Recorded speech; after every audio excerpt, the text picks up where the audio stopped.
Hello, and welcome to another episode of Boundless Body Radio. I'm your host, Casey Ruff, and today we are releasing a special episode from a project that I undertook in 2022 that I called the Boundless Body Radio Premium Podcast. My intention was to take all of the best clips about one particular topic and put them together as a masterclass to be released behind a paywall with a subscription-based service on Patreon. Well, we didn't have too many subscribers, so I'm breaking these episodes up and releasing them here for free so that they can make an impact and hopefully help some people out there. Today's episode was taken from the second series, all about ketosis and the ketogenic diet. This is part one from the third episode, all about everyday people finding ketogenic diets and using that to fix various health issues, which you will hear about in this episode. We always appreciate any feedback that you might have, so feel free to leave us a comment on YouTube or on our website, that is myboundlessbody.com, where you can always book a complimentary 30-minute session with us at any time. Cheers, and enjoy part one of this two-part conversation all about the ketogenic diet and everyday people.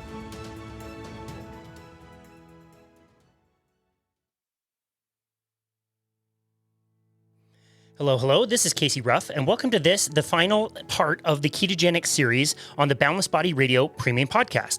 This is part three. On part one, we really took a deep dive into the science of ketosis and ketogenesis and what that is and how to pull it off. The second episode, we really focused on medical professionals, people who were in the business of really helping people and couldn't make it work. They were struggling with their own health or the health of their patients and eventually found ketogenic and low-carb ways of living to finally be able to help their patients. This episode is really all about what I would call quote-unquote normal people.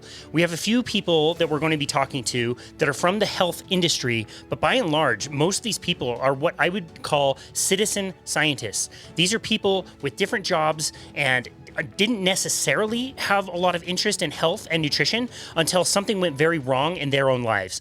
And I wanted to really highlight and include those stories in this show so that you could really appreciate how much work it takes for somebody to go out and learn about this stuff, how difficult it can be because you're really fighting such an uphill battle with all of the nutrition guidelines that are put out saying that, we need to focus on grains and 6 to 11 servings of grains a day and lots of fruits and vegetables and things like that. And you can just see it just doesn't work with very many people. And these are the people who went out and tried to find a different way and eventually found ketogenic and low carbohydrate diets and found success and were willing to share their message afterwards, which I think is absolutely amazing. We are going to start this episode with some exclusive content from my really good friend Ben Azadi over at Keto Camp. Make sure you go give him a follow. We really appreciate him and all of his work. He's got a great podcast, and here he will describe ketosis and some of the benefits, but he's also going to give some very, very helpful tips, especially when you're first transitioning onto the ketogenic diet. I think lots of people have heard of keto flu, and Ben is going to do a really good job telling you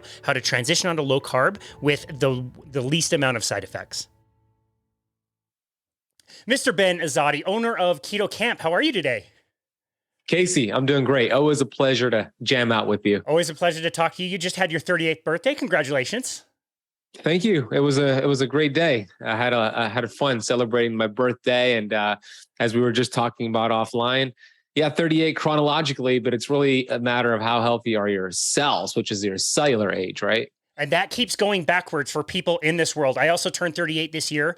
I feel the best that I've ever felt in my entire life. And you see it with all of these people in our world, like Cynthia Thurlow, 51 years old, killing it. Mark Sisson, 69 years old, killing it. Everybody, they look so good. They've got so much energy. It's really amazing. Yeah, you live it to lead it. And to your point, same thing with me. I feel more energized and healthy and vital at 38 than I did when I was 21 years old. And that's a testament to the things that we teach and the things that we live to lead. Totally. Yeah. I've been reflecting on, anytime I get to talk to you, I always want to talk about gratitude. I know that's one of your big things to talk about. And I've been reflecting today on even just a normal day. Today's, Tuesday, pretty normal Tuesday. I trained my clients. I was up at 5 a.m. without an alarm clock. I've already gotten in 19,000 steps. I've ridden my bike 25 miles. I've done 100 push-ups. It's barely past noon. I haven't eaten a single bite of food. I feel absolutely amazing. And I think you and I can both reflect back what it was like before we found the ketogenic diet, needing snacks all the time. I couldn't go 2 or 3 clients in a row without having something to eat, needing naps every single day, feeling pain in my joints or feeling like workouts would take forever to recover from. It's just such a different life that we can take for granted, isn't it? It is absolutely. And I've been there myself, the snacks to get you through the day. And Yeah, what you just described is a perfect illustration of somebody who's metabolically healthy, metabolically flexible, with the ultimate goal of having metabolic freedom. So Casey just explained that you're at 19,000 plus steps, 25 miles on your bike, and training clients up since 5 a.m. It's about noon for you. So you're like halfway through the day. How does Casey do that with so much energy and vitality? It's because he's metabolically flexible and healthy. And that is less than probably 10% of the population in the United States. So we need to put a dent in that and change things around, because that is the ultimate goal. Casey's using energy from his body fat to produce ketones and fuel the brain and fuel the body. And that's exactly the way we were designed to be. Yeah, that's exactly right. And you're the best person to kind of explain that and explain what's going on. For somebody who doesn't know what it feels like to have that type of energy, can you go in a little bit more detail on what it means to be burning fat and using ketones for fuel? Yeah, the biggest thing that you can do, the easiest way to know if you're a sugar burner or if you're a fat burner, and the goal is to be a fat burner. That's what Casey and I are. Easiest way to know is, all right, if you skip a meal, whether it's intentional or accidental, let's say you skip lunch, how do you feel? Do you feel more energized? Do you feel more focused? You're more productive? That's a good sign that you are metabolically flexible. But if it's the opposite, if you actually get hungry and angry, you're irritable, you're not fun to be around, you can't concentrate, maybe your blood sugar drops, big sign that you are metabolically inflexible and you have some work to do. So what we want to do is simply eat more protein and fat, drop our total carbohydrates, skip the snacking in between your meals, start with 3 meals a day. And as you do that, your body begins to adapt very easily. This could happen in 7 to 14 days, very fast. And then at that point, you have the ability to switch from burning sugar and burning down your sugar reserves, which is called your glycogen stores, to then switching over to your body fat. And that's all body fat is. It's stored energy. People who are metabolically inflexible don't have the ability to tap into the stored energy. So we want you to get that ability to tap into your stored energy. And you can do that in the next 7 to 14 days. It really is remarkable how quickly the body can shift over into that fat burning mode. And just understand, like, if you've never done that adjustment before, it may be uncomfortable in the beginning. If you're literally running your life on just one engine and you're not using this other fat burning engine that Ben's talking about, there might be a period of time where it's going to be a little bit uncomfortable, but you get over it really quickly, especially if you kind of know that's coming and know how to get around it. And then you enter this world of food freedom. You can just go out and enjoy your life. You can eat meals if you like. You can skip meals so much easier if you like. And the body just kind of finds its way of burning fat and staying in that zone. And it's remarkable the results we see with people who try that, who drop fat extremely quickly and feel better within, like you said, 14 days is great. And that's really amazing, because think about how many years the average person has done damage to their metabolism. It could be 20, 30, 40 years. And you start making little tweaks here and there in 7 to 14 days, you'll notice a big, big difference with your energy, your focus. The weight starts to come off, the body fat comes off as a side effect, and the body's very adaptable. Now, that's not to say there's other things that you should do along the journey rather than just becoming a fat burner, right? That's just the first step, right? Then you start to do things like intermittent fasting, maybe carnivore, but there's different levels to it. The first step is to get your body to burn fat. After that, then you could start going to different levels. Casey might be on, chapter 21 and you might be on chapter 2, right? So don't compare Casey's chapter 21 to your chapter 2.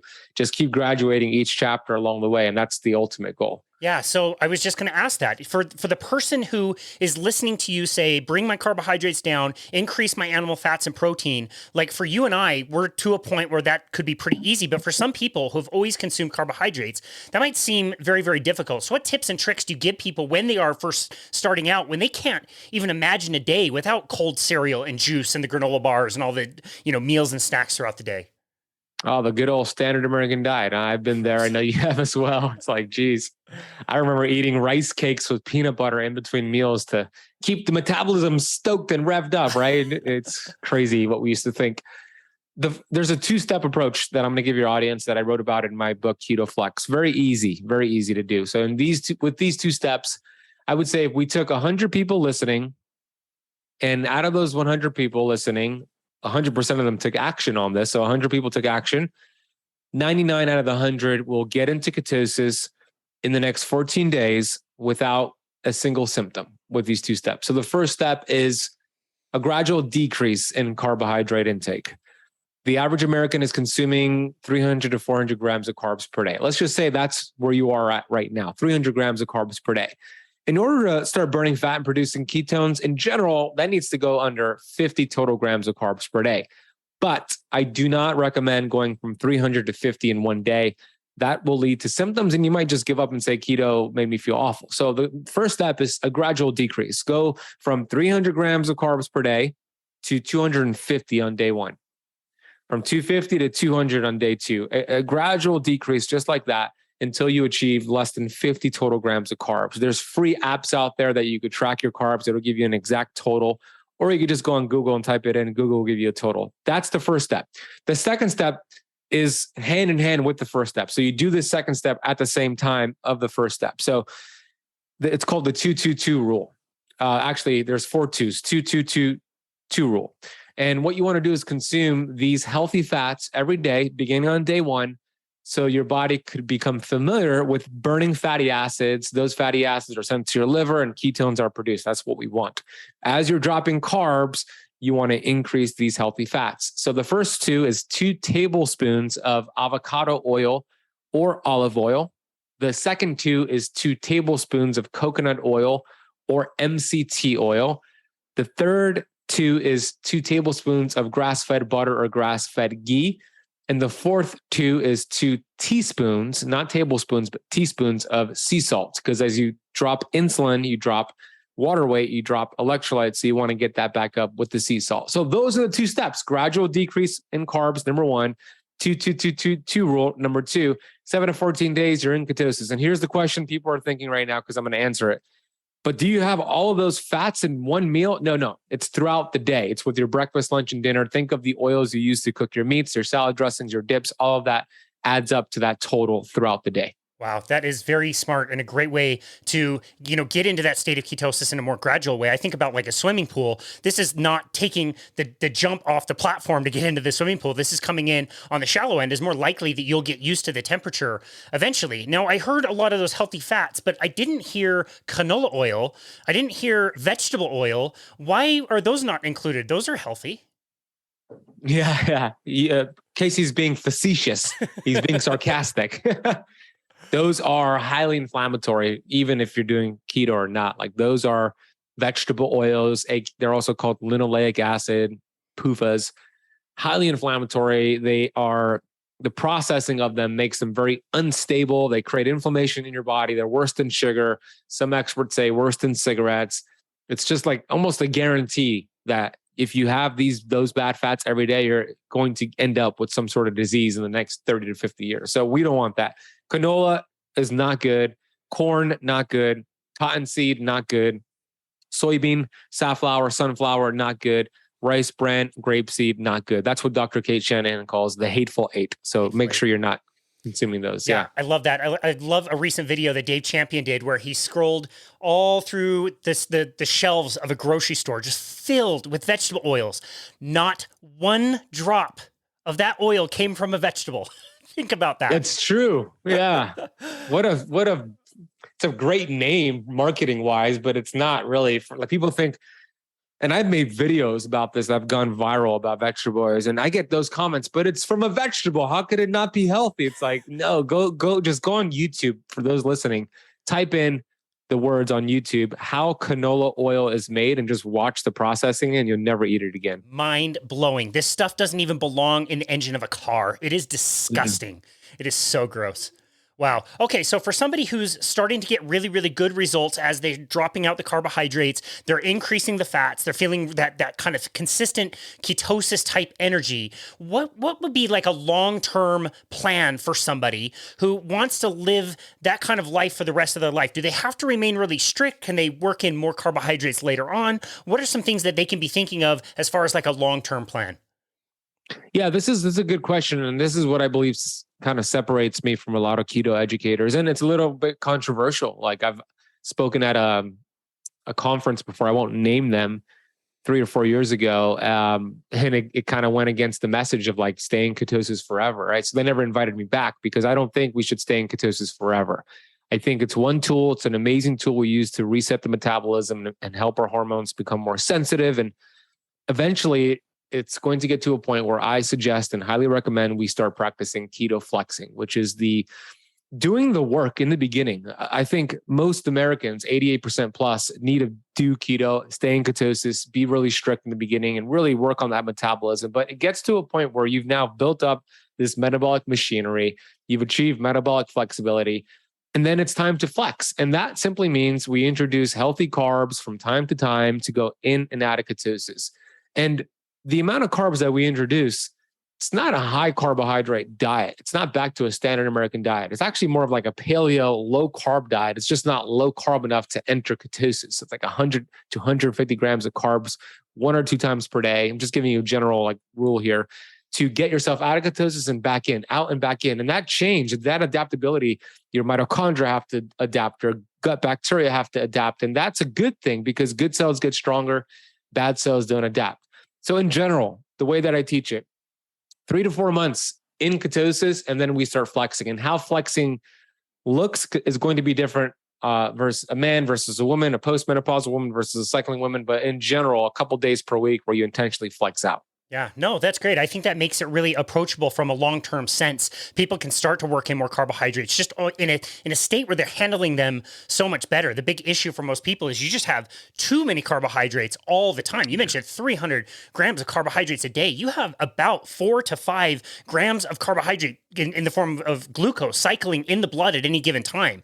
So you can imagine that's a ton of carbohydrate energy. Once you get that down, you can start to reintroduce it after you've been more strict. But you also might find, maybe somebody who is a type 2 diabetic or something, they have maybe just reached their lifetime's ability of handling any carbohydrates at all. And maybe they would want to stay a little bit more strict, and they could do that as well. Yeah. And there's different ways to flex, right? So to your point, if somebody's type 2 diabetic and they still can't process carbs because it'll create some problems, you could flex with a day where it's high protein, high caloric, right? So just to get mTOR, just to change things up. So there's creative ways to do that. And we kind of teach this to the students in my Keto Camp Academy. It would be a high protein, high calorie day versus like a higher carb day. Great. And then there's some type 2 diabetics that do want to try out the carbs eventually. And we have them like test it out very slowly. We have them go for walks after their meals, maybe do some berberine on those flex days. So there's kind of creative ways to do it. But to your point, everybody's so unique and individual. You want to make sure you customize it to your unique needs. Yeah, that's fantastic. This has been a lot of really good practical information. This episode is going to be about stories, though. We're going to really deep dive into a lot of people's stories. And I wondered if you could kick this off with any story that you would like to share about the ketogenic diet. It could be your own. It could be somebody you work with, something that happened recently, something really impactful. What's a story that you would like to share about the impact of the ketogenic diet? Yeah, I mean, keto is such a great tool, and it's so popular right now because it works. And the American Diabetes Association hates keto. The American Heart Association hates keto. Big Pharma hates keto. There's a big backlash against it. So what I love is checking into the my Keto Camp Academy private Facebook group where I see members interacting on there. But what I love to see, and this happens almost on a weekly, sometimes daily basis, like a member posting a victory. Like, I had no idea starting this keto lifestyle was going to help with growing my hair back. I had no idea it was going to help with my rosacea, my gut, my SIBO. I mean, I worked with my doctor to get off of insulin. That's actually Shannon, who I wrote about in my book, Keto Flex. She's a member. She actually got off insulin. Another story, a woman named Zipporah, who's in my academy, before she discovered keto, before she enrolled into my academy, she didn't have her period for over a year. She had PCOS. She was 100 pounds overweight. And then she came across some of my videos. She started to learn that, hey, we don't lose weight to get healthy. We get healthy to lose weight. And it's really a matter of finding ways to lower cellular inflammation. And this is what we teach in the academy. So she enrolled into the academy, and within a few months, she got her period back. Actually, within 2 months, her period came back, PCOS reversed. And then after a year, she was down almost 90 pounds, right? This is exactly what happens when you do the work. But here's the thing.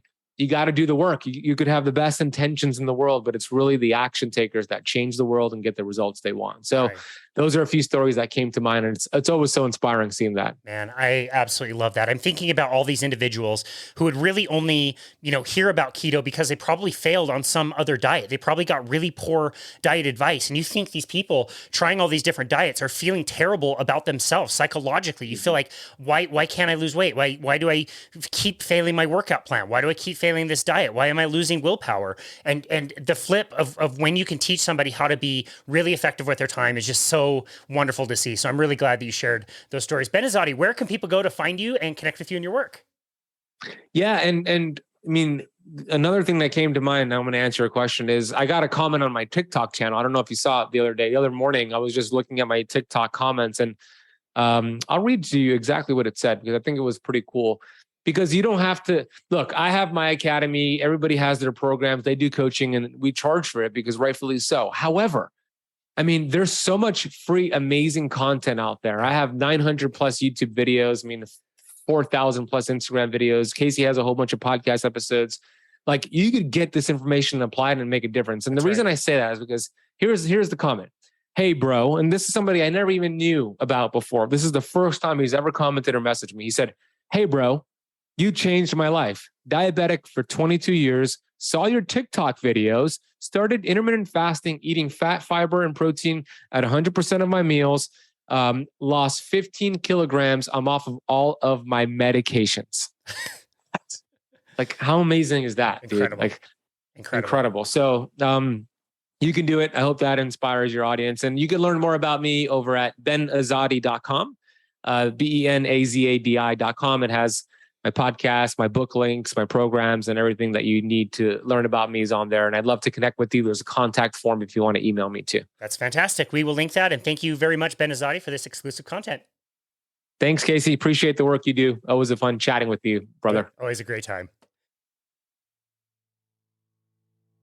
We really appreciate that exclusive content from Ben Azadi, and I thought those tips were absolutely wonderful. So if you're just starting on a diet, make sure you listen to Ben about that and make sure that you transition in a really easy way, make it easy on yourself. The first story that we're going to hear from today is Dan Cadmus. We interviewed him on Boundless Body Radio on episode 163. He has a very powerful story. He wrote a really popular article called 180 Pounds Ago, which means he lost 180 pounds, has been able to successfully keep it off through things like low carbohydrate diets and intermittent fasting. So let's hear his story. I think it's very relatable.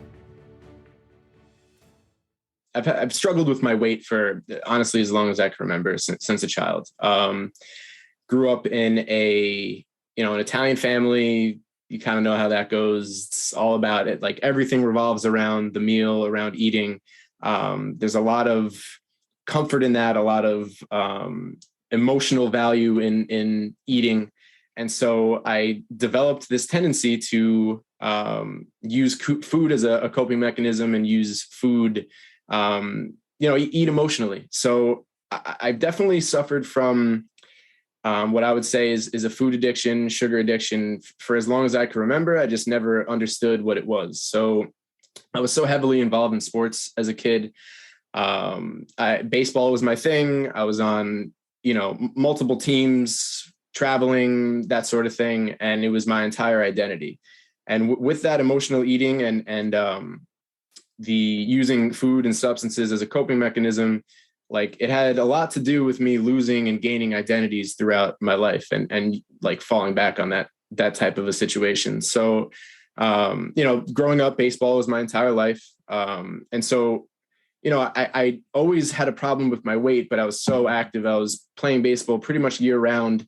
So it kept it kind of at bay, so to speak. And I remember even, although I was so active, I was always, the big heavy kid on the team. I was a power hitter, a pitcher. I would play first, I would play third, and everything I did had the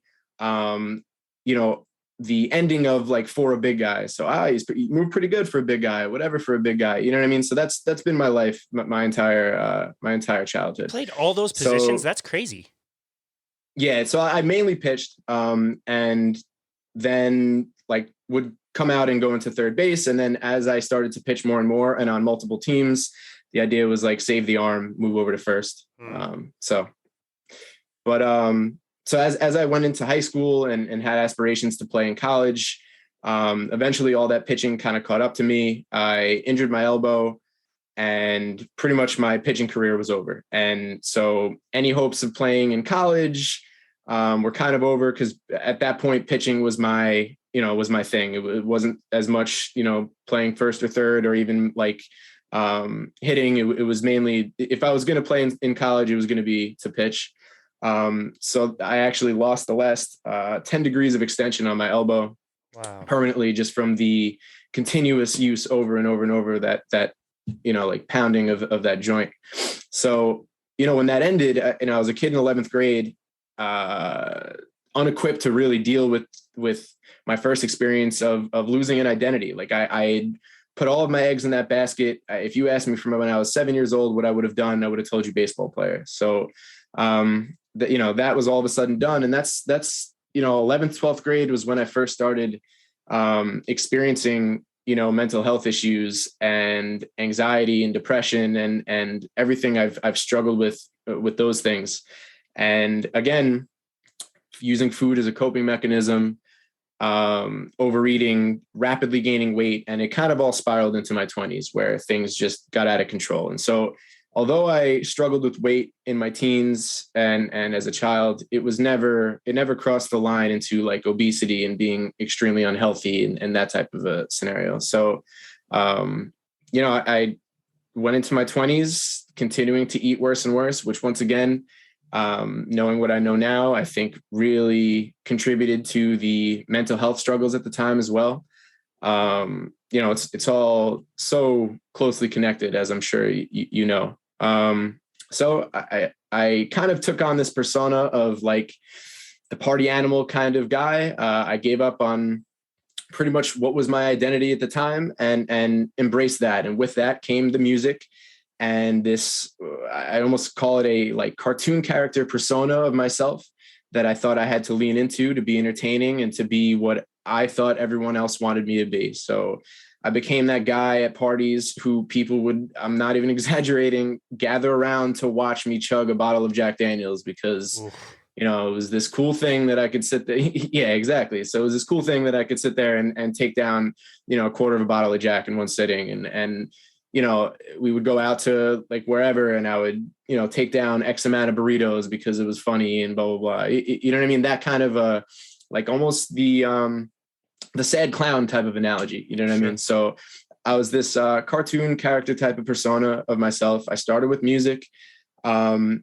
And it's funny because I consider myself pretty lucky. I never had, everyone talks about times getting booed off stage, times, where this doesn't happen, that didn't happen. It was literally just an upward trajectory for my music career, as brief as it was. I hadn't experienced a single really negative experience. Every show I did got bigger. Every opportunity got bigger. Like I said earlier, I started meeting people I had only dreamed of meeting before. And, I was trying to fake it until I made it. And I was just not the type of person or in every single way imaginable. I just could not handle the pressure. And so I eventually folded. And because of the overwhelming anxiety, I stopped being able to write. I stopped being able to function. I mean, like I was always a wreck before shows, but it got even worse progressively. So, that just led me up to the point where I stopped. And that's about, when I stopped, it was about 25, 26. I, to continue on the whole theme of this, just had a tendency to run from my problems, use substances to avoid everything, sweep under the rug instead of dealing what was in front of me. So I moved away. I had some friends that moved out to Cincinnati after college. They were living out there. Like one of my best friends and his wife, they invited me into their home to come live with them. I, to this day, owe them so much because none of this would have been possible without that. But, I thought this was going to change everything once again. I couldn't take the shame of being a failure, what I thought was a failure in my hometown. And so I moved to Cincinnati to kind of get away from it all. And what I discovered there was I was just the same person with the same problems in a new place with less support. I had great support with my two friends there, but that's not, no family, no nothing. Was depleting my savings, just a bunch of car issues, didn't have a job yet. So, just an extreme low point. And that extreme low point is what kind of turned everything around, because like my anxiety had reached such a terrible, terrible point where I couldn't take it anymore. And that led me to discover meditation.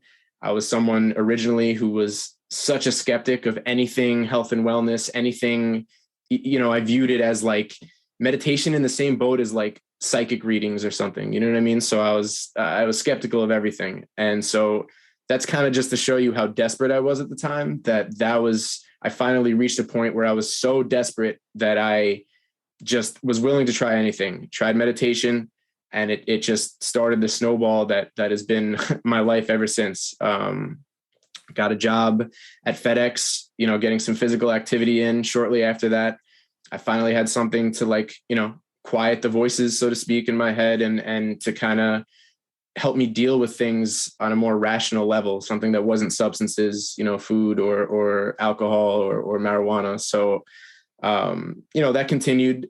I started getting some physical activity from work, felt a little better. Meditation worked. I decided to try to start eating a little better, and it all snowballed to me discovering low carb, to things, continuing from there, and led all the way up until where I am now. I continued with FedEx and continued to lose weight and just kind of learning as I went, the ups and downs, and it's all led me here. When did diet, nutrition, and especially like low carb come into your field of consciousness? Yeah, it wasn't. So I think for the first, I want to say year or so, it was the physical activity of my job kind of guiding me through, because it ramped up. So I started just throwing boxes in a warehouse, and then they gave me a route. And so, you're kind of, I was running around downtown Cincinnati all day. And so that continues to kind of carry me through. And I had kind of the mentality of I would eat well all week, and then the weekends I would kind of do what I want. And then I started eating better on the weekends. And what I thought was better at the time was the traditional, whole grains, heart healthy Cheerios for breakfast type of deal, which, giving like my addiction and everything I know now, is just not suitable for me long term. So I feel pretty lucky that I discovered low carb, because I mean my entire life, not even just my 20s, I was just in this forever state of trying to lose weight, and I would forever lose the typical thing you hear of anyone experiencing like the standard American diet, which is lose 30 pounds, gain it back, and then some, lose 40 pounds, gain it back, and then some. And that was this cycle that I was forever caught in. So I white knuckled it essentially with the same, the same way of eating that had gotten me those results before for the first year. And I think because I was so physically active, more physically active than I had been since baseball, it kind of like evened it out. And even when I kind of fell off, it wasn't as bad. But I discovered low carb through my, the friends I moved in with. My best friend's wife tried it for a couple months and had great results with it, suggested it to me, and I'm kind of an all or nothing person. So hence the food addiction. So when I dive into something like that, I go in, full force. So I started researching, started looking stuff up online, seeing, realized that it had a lot of legitimacy to it. So I gave it a try. I didn't really know what I was doing as much in the beginning. I probably did it fairly dirty in the beginning, as I'm sure a lot of people do. More processed foods, and just as long as you keep, that carb threshold under 30, you kind of are good to go. And again, saw even more results. And that's kind of been my whole progression with my entire journey for the last 5 years, just continuing to iterate on what I have and try new things and use myself as an experiment. I don't think we've ever talked about this on the show. Now would be probably a really good time. Let's talk about dirty versus quote unquote, like clean keto. Like the way most people who, maybe just see it on like a magazine or they heard somebody talking about it, the way most people think about keto is actually pretty different than where I see a lot of people end up. So can you tell us a little bit about, what's the difference between dirty keto, a more clean keto, and like how your diet progressed? You mentioned like processed foods and things like that. I would love to deep dive into that. For sure. Well, I think anyone who is moving from the standard American diet to, full of processed foods, stuff from boxes, you know what I mean? Pop-Tarts, that sort of thing. Anyone who is moving from that to a ketogenic diet needs some sort of filler to fill the gap from what the way they were eating to what I think is where everyone should aim to be, which is just real whole foods, whether it's, mostly plant and animal foods, is my opinion of the kind of like optimal way to eat. And I think the best way to get there is to use some of those, processed foods, keto treats, Quest bars, you name it, Rebel ice cream. Again, I call that dirty keto because at that point you're dealing with all kinds of like, tapioca starch and just like a bunch of, sugar alcohols and things that, are not real whole foods. And they are great in between, in my opinion. And they are great every once in a while as a treat instead of going for the real thing. If I want ice cream and I get a carton of Rebel, that does me a lot better than going to the real thing and potentially unraveling with the kind of addiction type of scenario that I have. But I would classify dirty keto as processed foods, the stuff, the processed Slim Jim type meat sticks, just the processed foods, with all the sugar alcohols and the sweeteners. And again, I have nothing against, monk fruit or stevia or any of the sweeteners. But when they are a regular part of your diet, it poses the same type of problem for someone who tastes that sweet thing and it tends to unravel them the way it does for me. Yeah, that is perfect. So well explained. And I love that you used the word bridge. Like, look, if you're transitioning from standard American, anything is better than the bullshit you're going to be eating on a standard American diet. Like, do the keto cupcakes, go for it. It's funny. I remember when I was first like really getting into low carb, and I gave somebody a meal plan, and she wasn't very good at cooking. And she sat down in the aisle of the grocery store because she couldn't find arrowroot powder, which to this day, I don't even know what that is. So I really shouldn't have given her that meal plan. So what does your diet look like today? Like, what are some of the things that you do include and you have kept in your diet? Yeah. So I've, it's been just a constant evolution. I eventually kind of landed on prioritize, with research and with more education and with reading and you land on real whole foods as whenever possible. And now I've even kind of transitioned to more of a like carnivore-ish animal-based diet, nutrient density, prioritizing protein. And so as I started to get into that world, I fell into the, Ted Naiman school of nutrition, which in my opinion, like if I were to recommend anyone who wants to, start trying to lose weight or get healthier, I would recommend the PE diet to really anyone, because to me, I think he has such a good, just a good overview of what is required to lose weight, of just the basics. And he has so many good diagrams and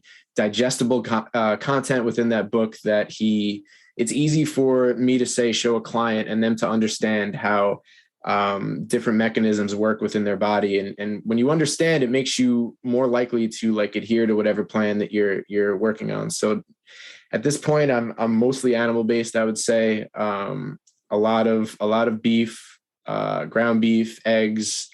I take organ supplements because I've tried so hard. I cannot do liver. I just can't do it. So I take I take organ supplements, a lot of ribeyes. So I prioritize protein first and foremost.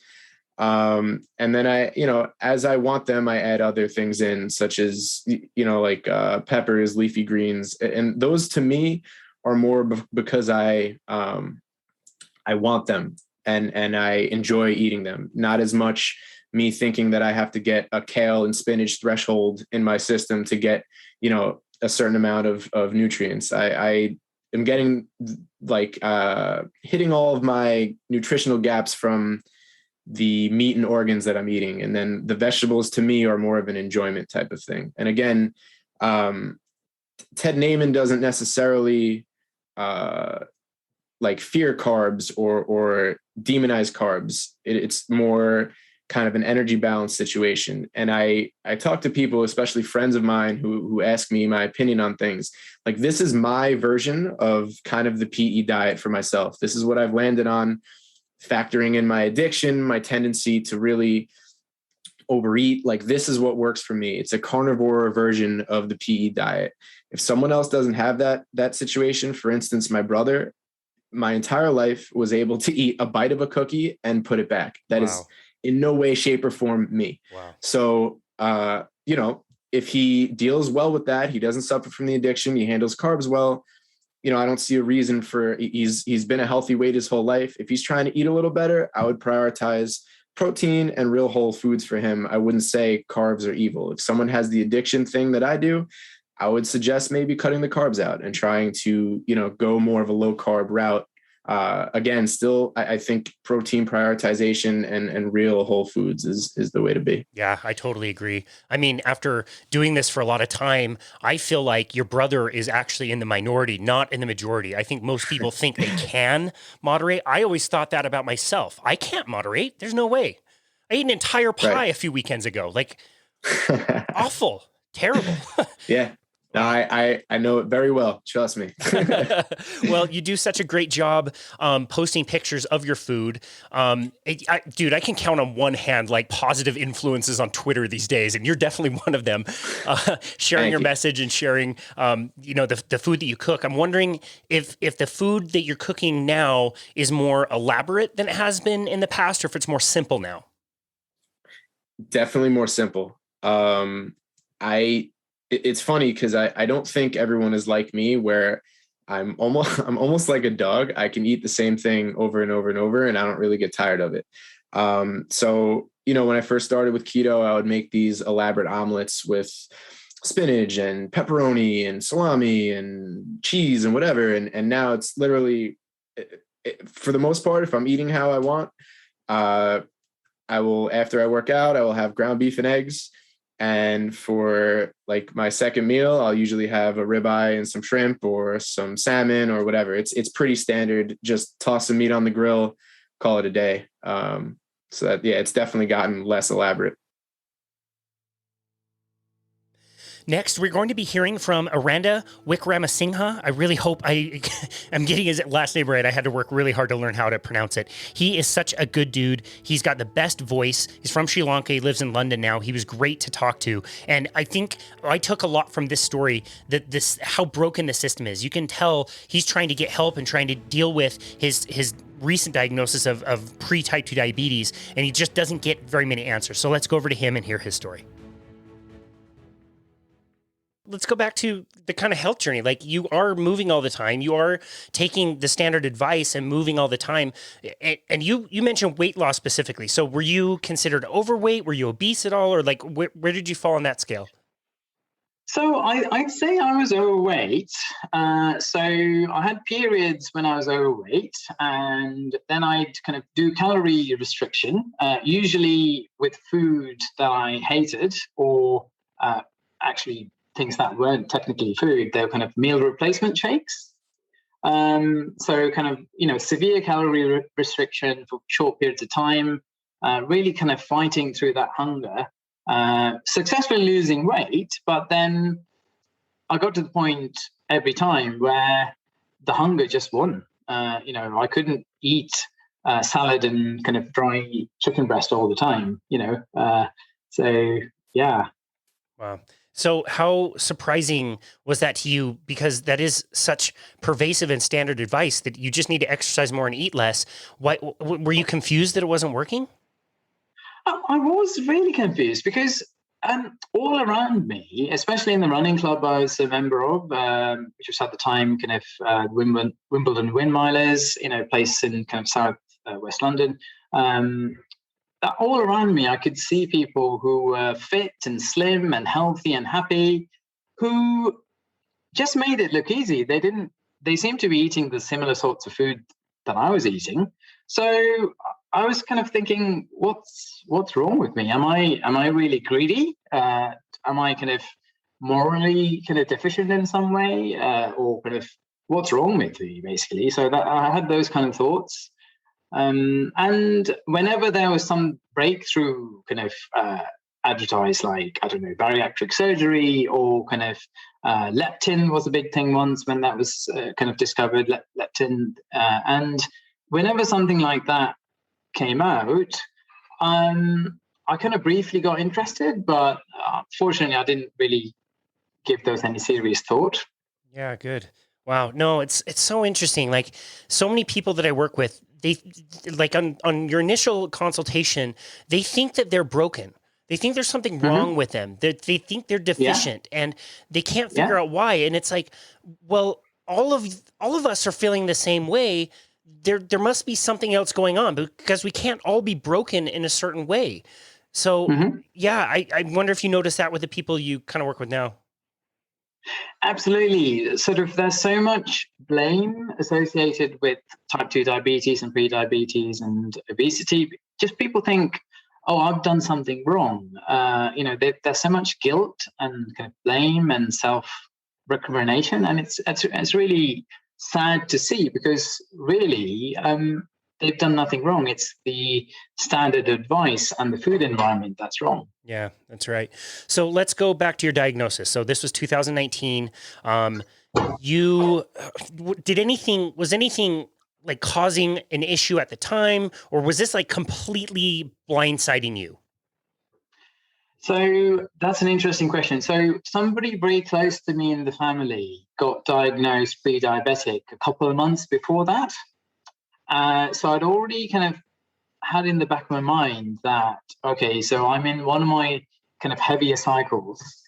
So I already had it in the back of my mind that, I could be pre-diabetic as well. And I did know a little bit about type 2 diabetes already, because I knew that it's a very serious condition. It increases your risk of cancer, increases your risk of, retinopathy, and you could go blind. You could lose feeling in your feet, and, you could injure your feet, and then you could get these persistent sores that don't heal, and you could end up getting gangrene and having amputations. You could get kidney failure. So my understanding of diabetes was that it effectively, things can go wrong with every single part of your body, including your brain, because Alzheimer's risk is much, much higher in type 2 diabetic. So I was aware that somebody very close to me was diagnosed pre-diabetic, and I had that in the back of my mind. So when I was diagnosed, I wouldn't say I was surprised, but it still was a body blow. Were you terrified? Well, yes, partly because the nurse sat me down and said, you're pre-diabetic and you're this. Here's a sheet of paper. Lose some weight and keep it off. So off you go. So that was the level of support I got from sort of the GP practice, because there wasn't any specific advice. But, I knew already that I've been trying to maintain weight my entire life and failing. So I was really stuck in terms of, well, what do I do? Because I know I can lose weight in the short term, but I've never been able to keep the weight off. So what do I do? So I kind of, the first thing I did was go back to what I knew already, which was to do calorie restriction. But I did something by accident that was really useful, because I thought, okay, so if I'm going to be eating very little food, I want to at least go to bed on a full belly. So I just didn't eat any breakfast or lunch, and I started just eating dinner. Just so I was so kind of paranoid and afraid I wouldn't be able to sleep. And it turns out that's something called time-restricted eating, which is quite useful. So I kind of quite early on, I discovered people like Dr. Jason Fung, Megan Ramos of, the fasting method. And then relatively early on also, I heard a podcast with Dr. David Unwin and also Dr. Jen Unwin, his wife. Dr. David Unwin, he's a primary care physician or a GP in the UK, and his wife, Jen Unwin, is a clinical psychologist. And something that really resonated with me was that it's just their message of hope, saying that, all you need to do is these small changes. There's hundreds of people, if not thousands of people, that find these changes sustainable, and everything will just get better. You'll lose weight. Your hunger is going to go away. You'll be able to reverse your pre-diabetes or type 2 diabetes, and you'll feel better than you ever felt before, and all of these things. And to be honest, it all sounded too good to be true. So when you're at the beginning, there's so much conflicting information, but I knew from experience that the calorie cutting didn't really work for me. So I thought, what have I got to lose? And they sound reasonable. And I could have read The Obesity Code by Dr. Jason Fung. Looked into some of the scientific references in the book as well. But the main thing for me was, let's take the plunge, and what have I got to lose? And it was astonishing, absolutely astonishing what happened, because I dropped all of my excess weight within 10 weeks.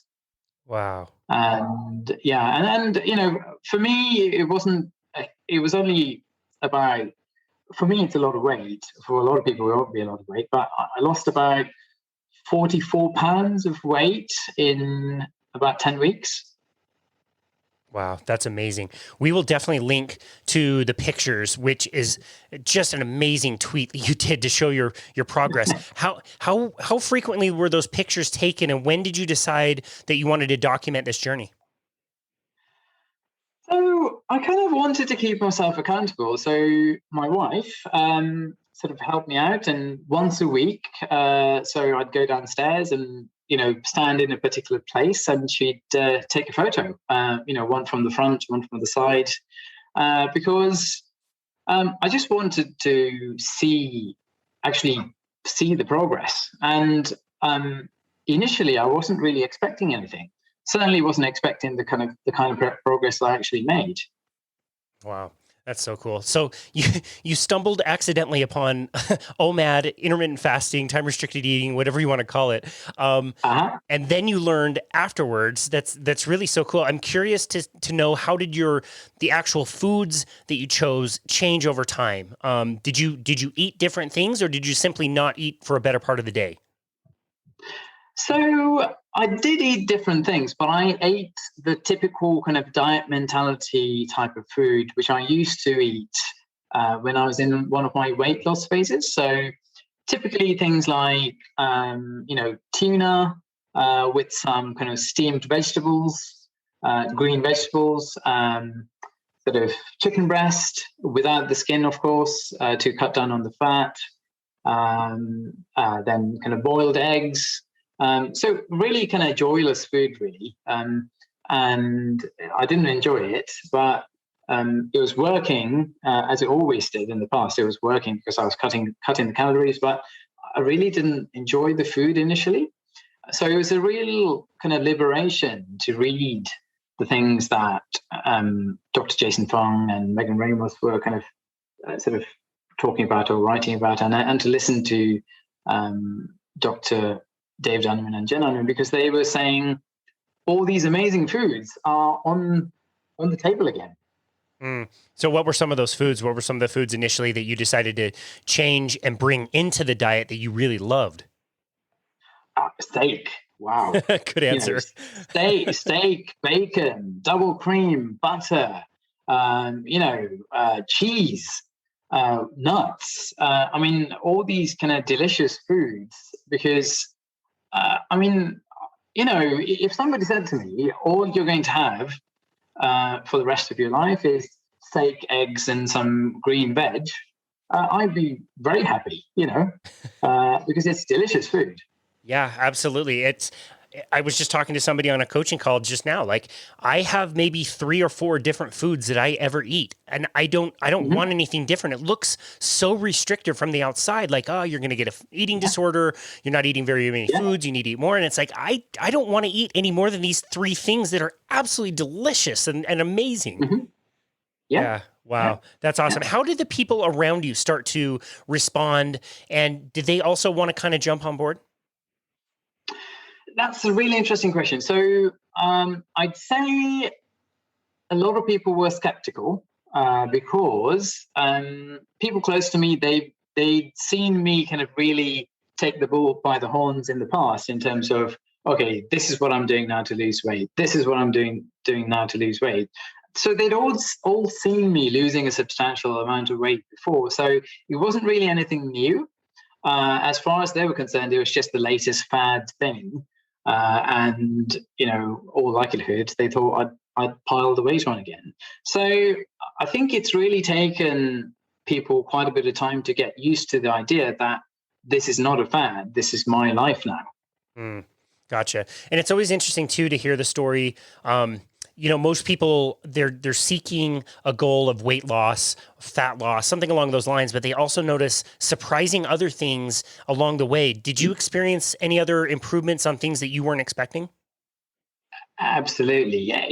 The main thing is hunger.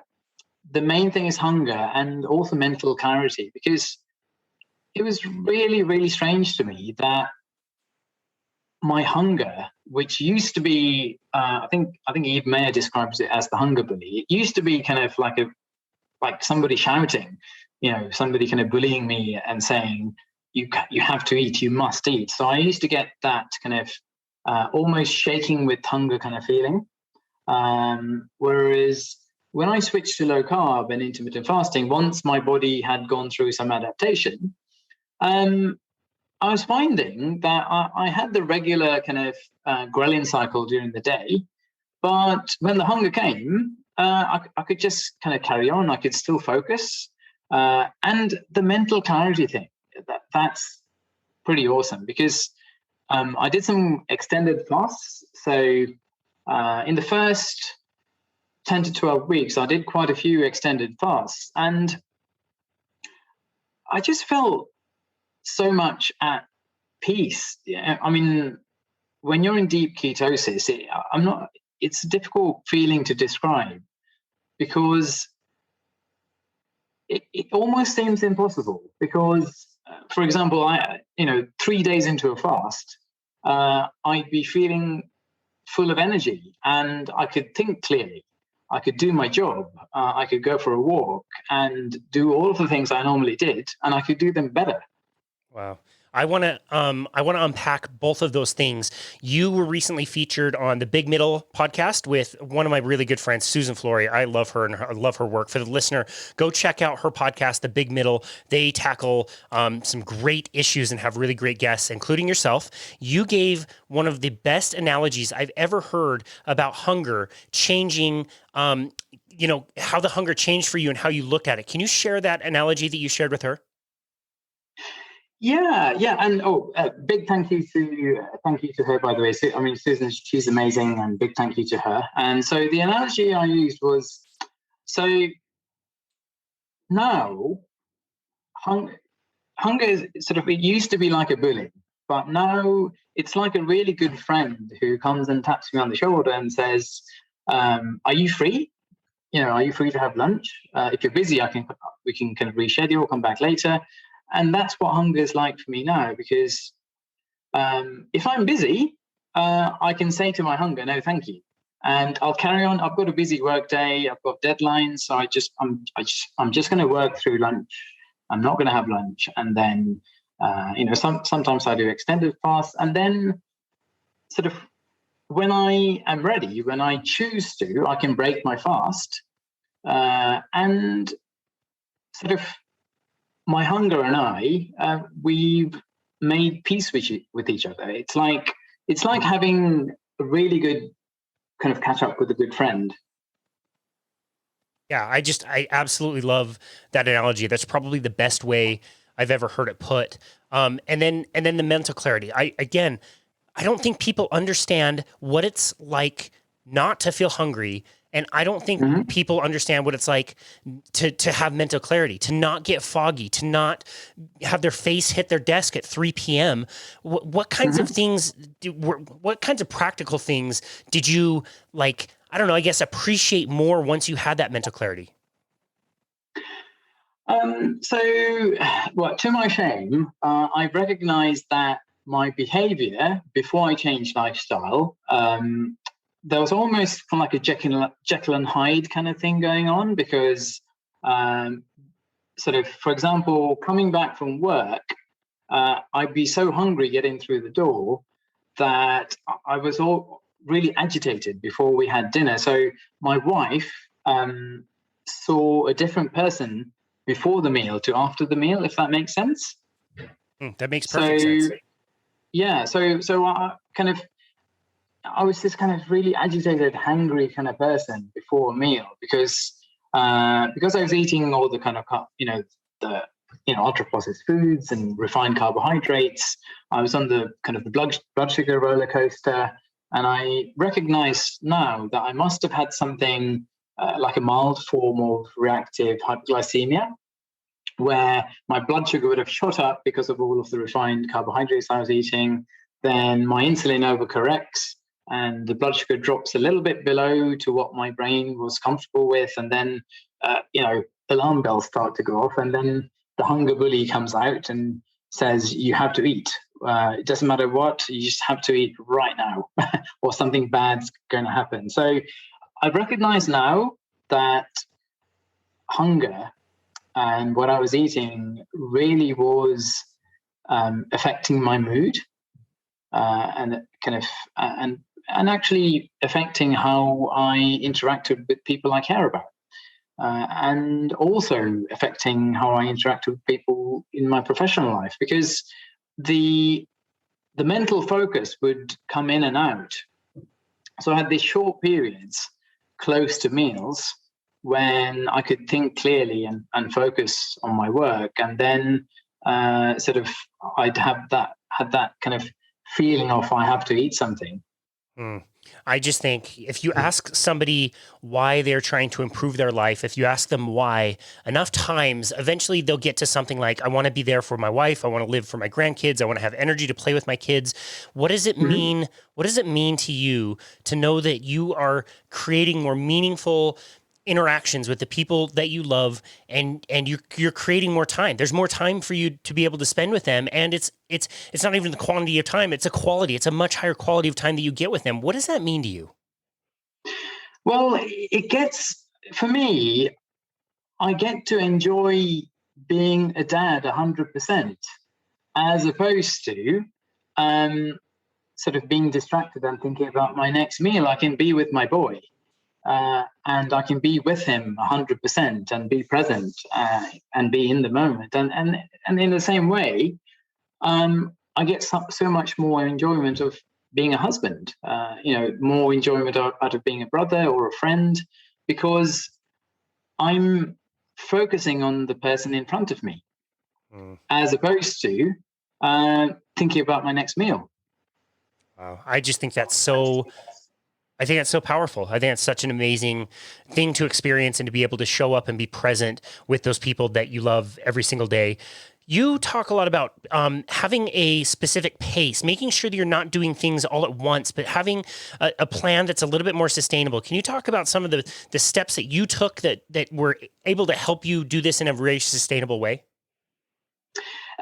Yeah. So actually, I made quite a few mistakes, as I kind of alluded to earlier. So I kind of started out with the calorie restriction, and then looking back, I think I would do certain things differently, because I'd say I was kind of panicking or really desperate, because I'd read this study by a professor called Roy Taylor of Newcastle University, and they had this crazy kind of schedule of putting their patients on something like 800 calories a day for 10 to 12 weeks.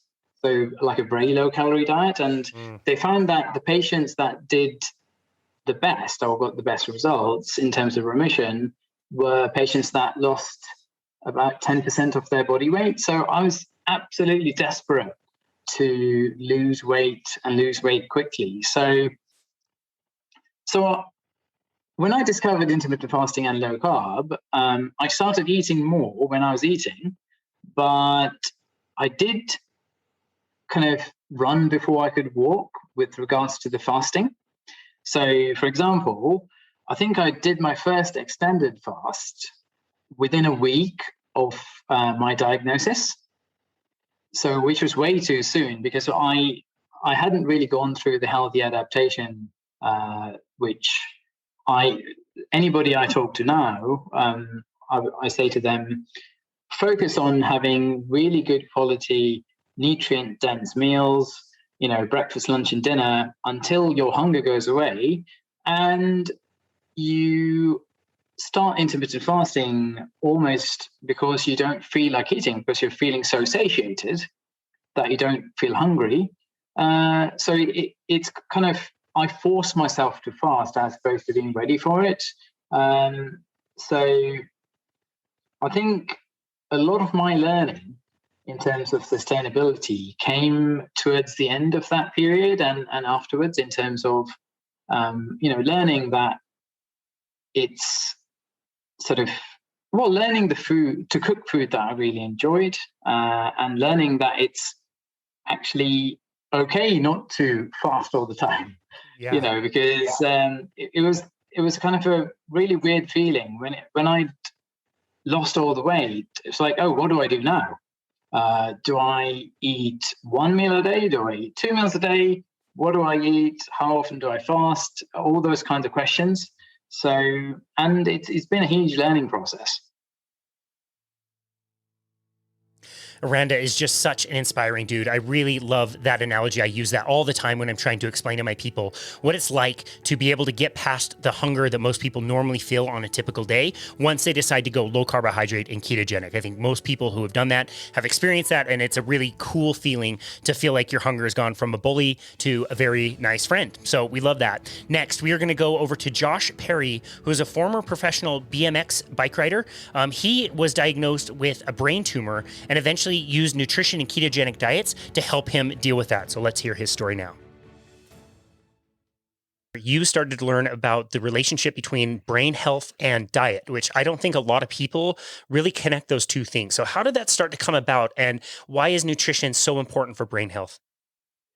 Yeah, I mean, I think that people don't realize that what they do to their bodies, what they consume, and how they live their life affects their brain, because they can't see their brain. Like we break an arm, we can see that it hurts and we get it fixed. The brain perceives pain and actually doesn't have pain itself. It's like a weird thing to try to explain, but we don't see it. So therefore we don't ever really consciously think that what we're doing could be affecting it one way or another. We just typically think when it comes to our brain that, don't hit your brain, or don't do drugs because it's going to kill brain cells, or this or that, or, study and read to be smarter. But we don't think about the health, resiliency, and strength and performance of our brain. For me, that was going through the obvious TBIs, concussions, brain surgery, gamma knife radiation in 2012 for a reoccurrence. But ultimately what it was a friend sharing a documentary that just made so much sense to the science of how simple it is, of like, your body rejuvenates every one of its cells over time. Some are daily, some take 10 years to fully rejuvenate. But what you feed yourself is what's building the materials for your being. It's like building a house. If you want to build a strong house, you're going to use treated plywood. You're not going to use particle board. You're going to use treated plywood, and you're going to put sealant over it and shingles on top of it. You're not going to put just particle board out there or cardboard and expect it to last. That analogy applies to the human body on a more complex level, but I find because people don't see their brains, they don't think about it that way. They don't even think about their bodies that way, because that's not what mainstream, marketing and media and even education tells us. So for me, it was really going through those wake-up calls and those adversities to open my mind to it. And then it was really open with that documentary. And then after the second diagnosis, which we treat with gamma knife, which is a form of radio wave therapy, this book called Grain Brain by Dr. David Perlmutter was given to me as a gift at the end of 2013. And the simple point he made in that book, being a neurologist who's a son of a neurologist who actually his son is a neurologist now, he made the point of blood sugar and how it correlates and directly affects different aspects of our brain health, resiliency, function, performance, longevity, all those things, and how we can track different biomarkers from what we eat. And that was the first time I ever heard about the word ketones, the word ketogenic, word keto, the ketogenic diet. And he talked about that in the aspect of brain health and performance. But he also talked about things like fat and cholesterol and salt that are super misunderstood. And it's all context. There's all these studies that show fat makes you sick or this or that. And it's usually, or all of those studies for the most part, that are using whatever type of fat source, whether it's quality or unquality, are all linked with high amounts of carbohydrates. And we know when we have elevated levels of carbohydrates consumed, our blood glucose levels rise, therefore insulin rises, therefore we have more free radicals, or also known as reactive oxygen species, which all creates more inflammation.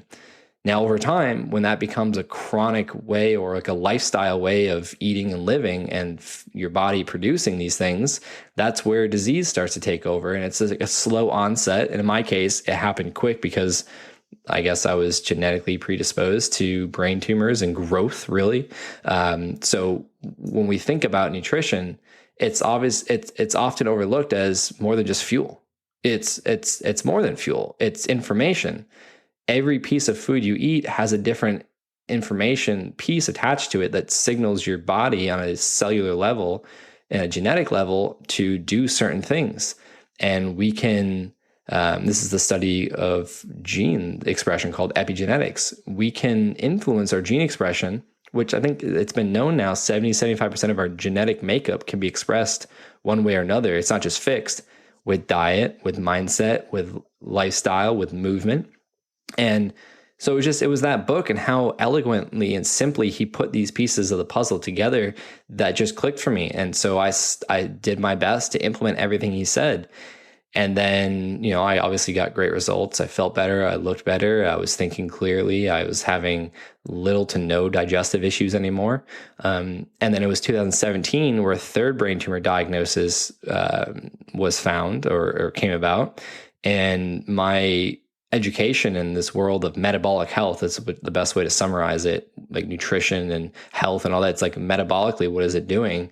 Because that's what's triggering all these other cascade of events. The word epigenetics and keto came so profoundly because this third diagnosis, they told me the reason they thought I was having these reoccurrences was a genetic component, like some kink in my DNA that was creating this expression genetically. And I remembered, all right, well, Dr. Perlmutter talked about ketones having powerful signaling abilities, epigenetically, and we can control the degree of inflammation with diet. We can do all sorts of things. And, with eating carbohydrates, we increase our glucose, which increases insulin, which promotes growth. It's called insulin growth factor, is one of the molecules or whatever it's called. So I put these things together and I was like, man, okay, eating carbohydrates promotes insulin, which promotes growth. Epigenetics, I think it's a genetic, thing here. Ketones have, powerful, positive epigenetic factors to them. Okay, let's get serious about this. I was, tracking my macros back then, but because I was an athlete, I thought I needed X amount of carbohydrates a day. So I did more research on that, found that was false under the context of keto adaptation or fat adaptation on a cellular level, which takes weeks to apply. So I was like, all right, we're tracking my macros. Let's just audit some things. Let's just critique some things. Let's decrease the carbohydrate intake. Let's start testing my blood for glucose and ketones, see where the changes need to be made. And then let's increase my fat intake a little bit more as I get more and more fat adapted to make up for the lack of fuel deficit. So removing carbohydrates for easy fuel, we need to replace that. The way the body works is it takes time to be able to switch to that fuel source. We're like hybrid machines. It just takes some time for the body to get the instructions to burn fat for fuel. So I started just doing all these things and changing things and educating myself more. and got really passionate about the ketogenic diet, and started over time supplementing exogenous ketones, because we know with research that the brain prefers ketones for fuel, so much so that even in the presence of glucose, the brain will utilize ketones before carbohydrates or glucose. Right. Same with the heart. They perform more efficiently. They use less oxygen per molecule. They produce less free radicals per molecule. And they're like solar energy compared to gasoline in a fire or sticks and pine needles on a fire. So I just put all these pieces together and I was like, man, there's something to this. And I've actually got to hang out a couple times with Dr. Perlmutter, talk with him and a bunch of other thought leaders in the space, Dr. Dom D'Agostino, Dave Asprey, Dr. Amen. I've done some work with all of them, and Dr. Ryan Lowry. Like I took the same path in BMX with the metabolic health and brain health aspect of this world. But ultimately where this story is going is I got that information with the third diagnosis. I recalled all the things I was learning, especially from Dr. Perlmutter's book, Grain Brain. I started lowering my carb intake. I upped my fat intake. I started introducing fasting and MCT oil and powder. Later on down the road, implemented exogenous ketones. And then for 2 years, scans showed no progression. And I kept doing that, and I, was really excited about it. And that's really what led me to becoming passionate, even more so, about communicating these complex topics and distilling them into be simple, practical things. And I know what I was just sharing a minute ago was kind of probably over some people's heads, even though I was trying to do it, explain it simply and quickly. But that's why I do all the things I do, is because I want people to understand it's a lot simpler than it sounds. It just may take a conversation or two to, understand the basics, but there's plenty of free resources. And I want to be one of those resources to help people, because by me doing what I do and implementing the things I have, which allowed me to share from personal experience, I've helped people, go from 3 to 5 seizures a day to a friend of mine who worked with me, started out as a client of mine, now good friends. He just posted about 600 days free of seizure now. And that was to avoid a third brain surgery to remove more brain matter, because his surgeon thought that's what was causing the seizures. But we know that ketones have powerful anti-seizure effects, because that's how it was founded. The ketones were found on accident in 1920s or 30s when they were fasting children with epilepsy, and they noticed their seizures were going away, but then they were finding these molecules in the blood. And so the ketogenic diet was founded upon that understanding, with adding protein to the mix in different ratios. So that way they weren't starving, but they were in a fasted state, so to speak, because when you don't have carbs introduced to the body, the glycogen stores, which are stored carbs in your liver and muscles, deplete. And then the body's forced to look at fat for fuel, because we're hybrid machines.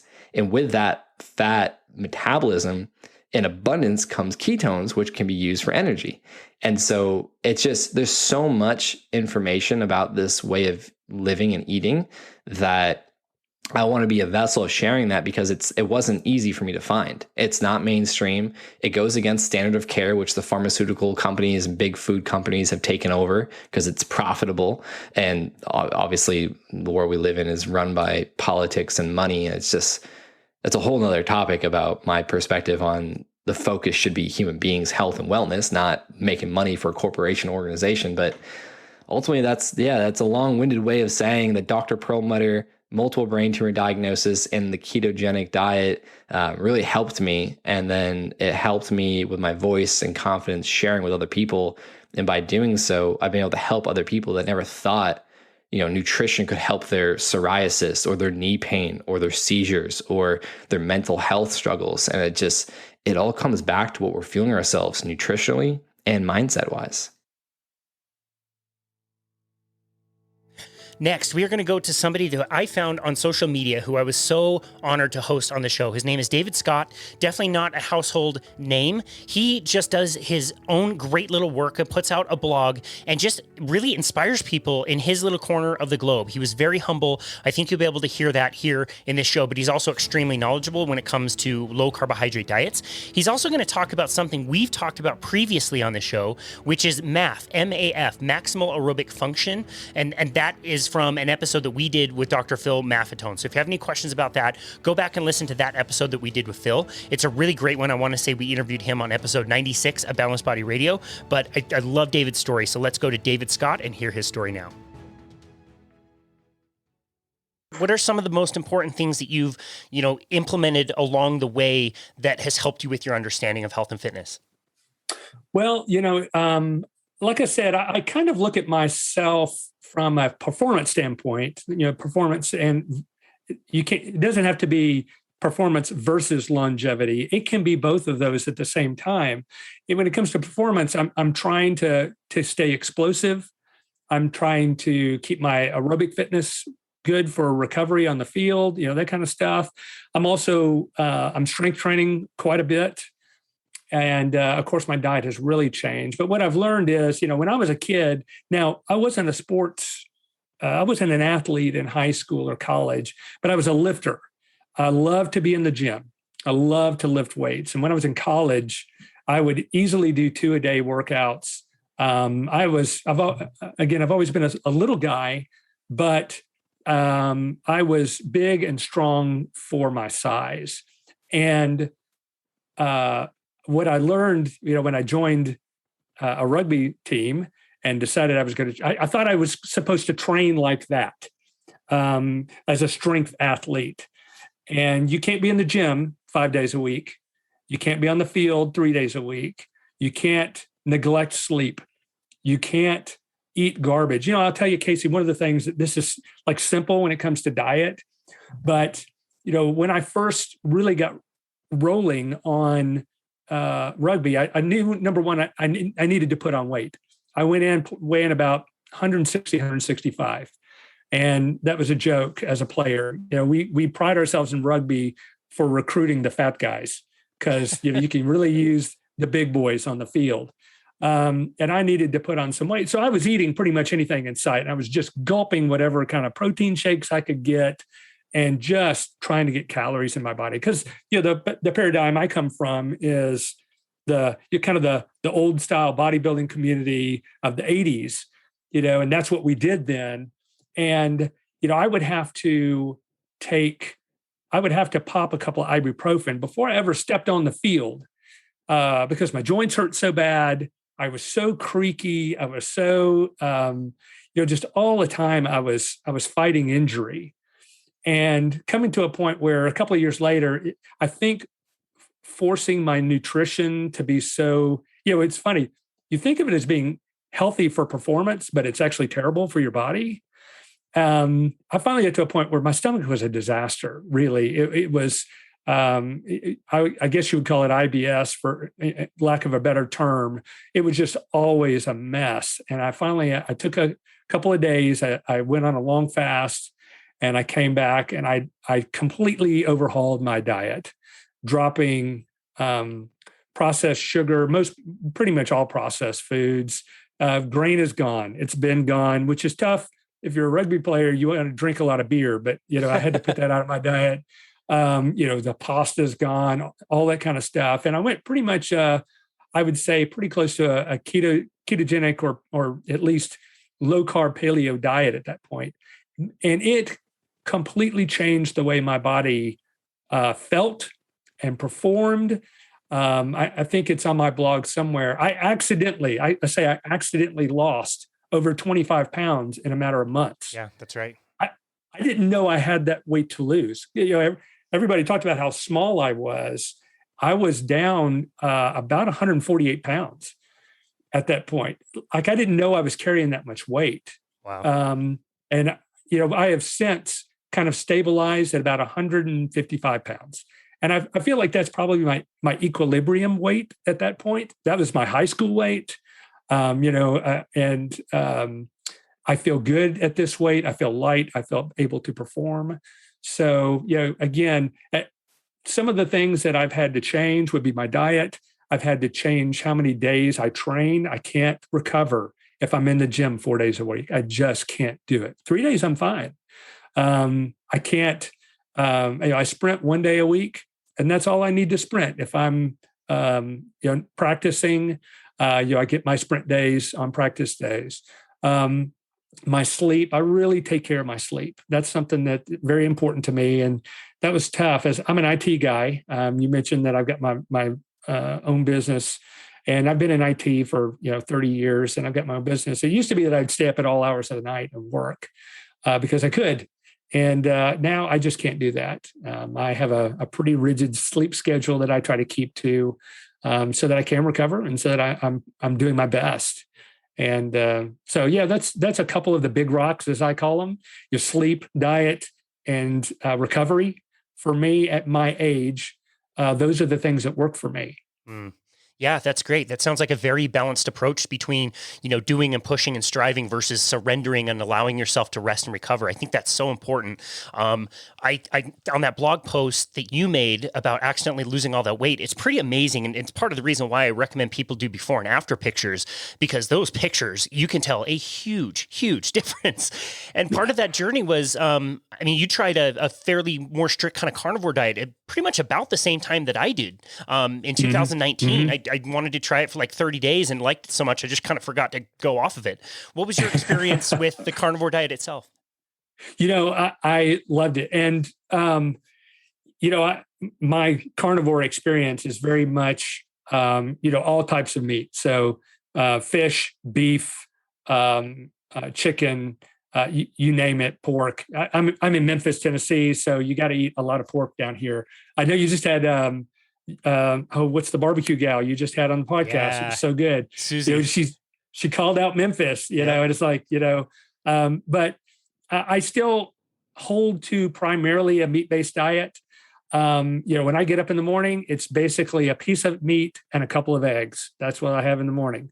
My lunch is centered around some kind of piece of meat, and I might throw in an avocado, a couple of slices of cheese, something like that. The hard part about that, at my house, if you only knew, Casey, what a cook my wife is, she is amazing. When you've got as many kids as we do, and then you've got all of their friends and girlfriends and now wives and now their children, we feed a lot of people around here. Wow. And so trying to learn how to cook in such a way where you can accommodate the most number of people and still make it a somewhat healthy meal is pretty tough. She does a great job. My wife, I got to say, she's come along this journey as well. And she has really transformed her health alongside me, but independently of me. Her body works a very different way than mine does. And she's done a great job there as well. But back to the carnivore-ish, I would say that our dinner times, because they involve so many people, it's much more diverse. So we're having a much broader range of vegetables and starches and things like that. And so, I have to kind of pick through that and eat what works for me. But she's very sensitive to the way that I prefer to eat.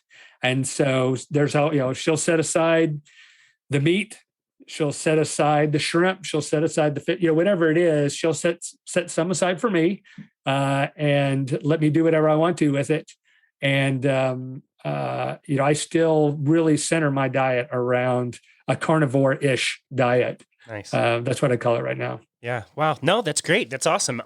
Another thing I've heard you talk about on your blog is related to somebody that we've also interviewed on our show, Dr. Phil Maffetone, and using heart rate training and the Maffetone method to calculate your heart rate. Can you tell us a little bit about that and some of the benefits you've noticed?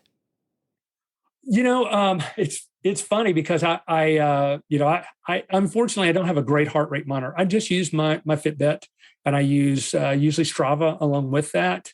But it is so obvious when you really tie yourself to that Maffetone method, which is essentially, for people who don't know, they just need to go back and listen to the episode. But you take 180 beats per minute, which is different than the traditional, 220 minus whatever, I can't remember. But that's right. For Maffetone, it's 180 minus your age. And that's kind of a good target aerobic heart rate. And it's weird because you think, I am not working hard at all.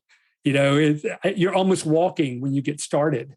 But you're watching that. For me, I'm watching my my Fitbit, I'm watching my heart rate, and I'm trying to keep it pegged out at around, for me, it's around 100 and say 25 to 130 beats per minute. And I've noticed that, true to what Phil says, the longer you do that, you become so much more efficient in your aerobic health, to where you're going farther, faster, with the same target heart rate. So you're becoming more efficient. And for an athlete, that just means that you're going to be that much better at recovering in your strength training, in your on field, in your if you're a marathon runner. I'm definitely not a long distance runner, but you become so much more efficient, and it's so easy to track when you're doing that phylmaffetone method. That is very well explained. And I definitely second you for the listener. It's such a great way to train and build, like you said, your efficiency, your fat burning capacity. You just see your performance just slowly increase at the same rate, like you were saying. It's such a great way to train and a great way to avoid burnout. Casey? Yeah, go ahead. I'm sorry. Go ahead. Well, I was just going to say, it's funny. So going back to what we were talking about earlier, it's been almost 2 years since we were able to play on the field. And it's been if you read my blog, I do a lot of N=1 experiments. I'm always changing up my routines. I'm changing my diet. I'm changing what supplements I take, if any. I change my strength training routines. But this has been kind of a lab for me, doing Phil's method, doing some high intensity work as well, which I've just integrated in the last year, really, since I couldn't get on the field and do anything, my strength training. And so it's been kind of a lab to see, okay, was I successful with that, stepping back onto the field this summer? And I was so incredibly surprised to see just how well I could perform. You get tired anytime you're doing something as high octane as playing, sevens or touch rugby or whatever. But, I'm not gassed. I feel good. I can run with kids. I run with my own kids. Like, I play against my own boys when I'm on the field. So it's like, it's really cool. And, I'm not going to be as fast as those guys are, but I can keep up and I can hold my own. And so I know, like with the maffetone training and the HIIT work that I'm doing, I know that it's worked. I know for sure that those experiments have come through for me. So it's really been helpful. Next, we are going to hear from Jen Eisenhart, who is a journalist and filmmaker, and she has a great story about how she found a low-carbohydrate diet. She later made a movie about it called Fat Fiction, which I highly recommend. I believe it's still available on Amazon. It's something we talk about on our show all the time. If you want more information about that, you can go check out our original interview with Jen back on episode 17 of Boundless Body Radio. I'm sorry, not 17, 16. Anyway, this was a really cool example of how journalists are also finding this story and how they are reporting it. Even though they might not start out with a background in health, they have uncovered all the stories behind why we think fat is such a bad idea. So I'm thinking of people like Gary Taubes or Nina Teicholz, some of the really big journalists who have blown the lid off of this story and helped introduce people to the idea that saturated fat is not necessarily bad for you. So let's go to Jen and hear her story.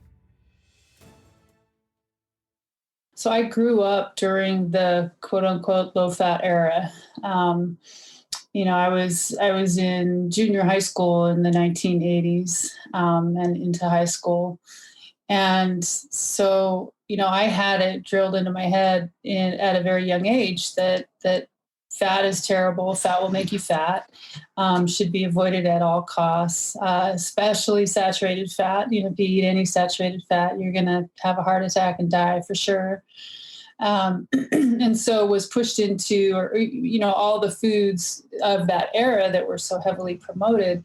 The food industry really just latched onto that notion that fat is bad for us, and just rolled out all of these low-fat foods that were really just carbs loaded with sugar, but were sold to us as healthy, and it was just pervasive. It was everywhere. It was in the media. It was in the medical system. I mean, everyone jumped on board with the low fat dogma. And so I lived through that era. And then it wasn't until just a couple of years ago, and I never was someone who was really overweight, but I struggled with 10 to 15 pounds, probably my, whole life, never really being completely fit, I guess I should say. But I never could quite get there either, eating a low-fat diet. So I was a couple of years ago, I knew that I'd always had a problem with sugar, and sugar just really affected me badly. Like if I like donuts for breakfast are just like the death for me. It would just ruin my whole day. Yeah.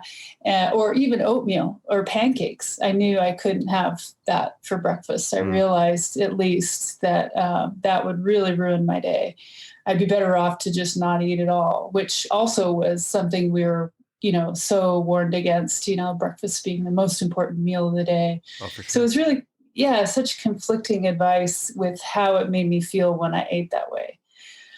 So a couple of years ago, I decided to take a sugar detox course. That's called the Restart Program. And there's a gal here in Boise, where I live, that is a great nutritional therapist. She's a really neat gal. And I just signed up to take the course. It's a 5-week course. It's an elimination diet, and you eliminate all sugar and grains in the diet. And the first night of the class, the first class, she was talking about how we not only need to eliminate sugar from our diet, but we need to be eating a lot more fat, and especially saturated fat.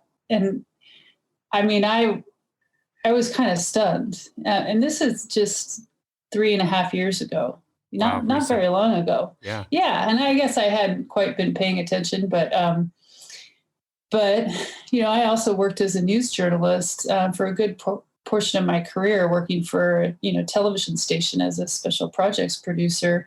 And I mean, I can't tell you how many interviews I did with nutritionists and dietitians who just warned of the grave dangers of eating saturated fat. So it wasn't, I'd interviewed quote unquote experts about this. And so I was really surprised to hear this gal say that we should be eating a lot more fat in addition to cutting out sugar and reducing carbohydrate intake. So I kind of, that just sort of launched my own inquiry, because I was like, I don't know if this is right. And so then I reached out and just, found Nina Teichel's book, found Gary Taubes's books, and started doing more research on low carb. And at the same time, started eating the way this course was, recommending. I thought, well, I'm going to try it and see how I feel. And what I found was I felt the best I'd felt in over a decade. It was amazing. I mean, my body really responded well to eliminating the sugar, cutting out grains. My digestive system improved, just my digestion improved dramatically. I felt better. I had more energy. I lost weight. And so that was kind of the start of it for me, because I was getting this at the same time. I was finding validation in incredible books like The Big Fat Surprise and Gary Taubes' Good Calories, Bad Calories. I was getting validation in my own body at the same time. So that was what just really launched my whole inquiry into the topic. Wow. I'm so glad you mentioned Nina and Gary. I found both of their books very early in my journey as well. And I'm sitting next to Nina's book. She's got an interesting story that doesn't sound very different than yours. You guys are journalists. You're not a nutritionist. You didn't go to school for this. You don't have a degree. You didn't go to medical school. You just ask questions. I think that's very, very interesting. Mm-hmm. Yeah, Gary Taubes even talks about that. He says, it's interesting that the two main science journalists who have really looked deeply into this topic, himself and Nina Teichel's, have both come to the same conclusion, and that it's just been really bad science, for half a century, just really sloppy science, and it was promoted and pushed, and everyone latched onto it and ran with it, even though it really wasn't proven at the time that we adopted a low-fat diet. Well, it's interesting. Gary, in your movie, says we got it wrong, and it happens in science, and we expect that to happen in science. But why was this so different? Like, you're probably as good a person as any that can tell the story of what went wrong. How did we get so backwards as far as our nutritional guidelines? Well, I think there were a lot of factors at play. I don't think it was any one single thing, but more of a perfect storm. We had researchers that wanted to defend their research academically. We had a food industry that could benefit from that recommendation and latched on to that and wanted to run with it. We had a government that wanted to do the right thing, wanted to help the population, but was impatient, didn't want to wait for the science to come in. Wanted to just go ahead and make a recommendation. It didn't recognize the pitfalls of doing that, didn't recognize that they could be doing harm by jumping ahead of the science. So I think it was really a perfect storm of things that happened, unfortunately, for our country. Wow. And the world that followed suit, followed the United States, thinking that we were the smart ones. We Sure. exported that to the world. Wow. A lot of the early science, quote unquote science, that was released is based on what's called epidemiology, which is where you look at a big group, you kind of try to divide them out based on outcomes, and then you make decisions and say, okay, these people died, what were they doing? And maybe they were smoking, or maybe they weren't exercising, or this and that. But you make a conclusion, but that conclusion is not necessarily the cause. Can you explain the difference between causality and causation? So I hope you picked up on that stupid little goof that I said. I went back and listened to this years later and was like so embarrassed that I goofed that up. If you notice, I said, what's the difference between causality and causation? So that's pretty much the exact same thing. What I meant to say is correlation and causation. So anyway, let's get back to the episode. Yeah, well, there can be correlation, between someone who smokes and who dies earlier, but you don't necessarily know that caused it unless you do a 100% controlled clinical trial where you are able to control for the fact that, another way to say this is to say that someone during the 1990s who maybe ate meat, maybe those people died more than people who didn't eat meat. And it would be easy to say, well, I think it's the meat that killed all these people. But also during that time, they were being told not to eat meat. And those people who were eating meat may have also done other things that they were told not to do, such as smoke cigarettes or, do other unhealthy things that they obviously weren't adherers. There may have been other confounding factors that caused them to die younger or earlier. And so unless you can factor for all the possible confounding factors, which is very difficult to do in an observational study, then you can't rely on that information as being causal. It's correlation. It's correlated with the outcome, but you can't say that it caused the outcome unless you can 100% control the trial. And you can control every bite of food. You can then measure the difference between, changing just one thing, like was done in some trials in the 1960s. The Minnesota coronary experiment is a good example of that. And we talk about that in the film, where there was basically a captive cohort that lived in mental facilities and nursing homes. And they did the study where they just changed one thing, basically swapping out margarine for butter, and compared the differences in all-cause mortality, heart attacks, and death. And that was a controlled clinical trial, what's called the gold standard of evidence. And what they found is not what they wanted to find, because they found that the group that consumed the vegetable oil actually died more than the butter group.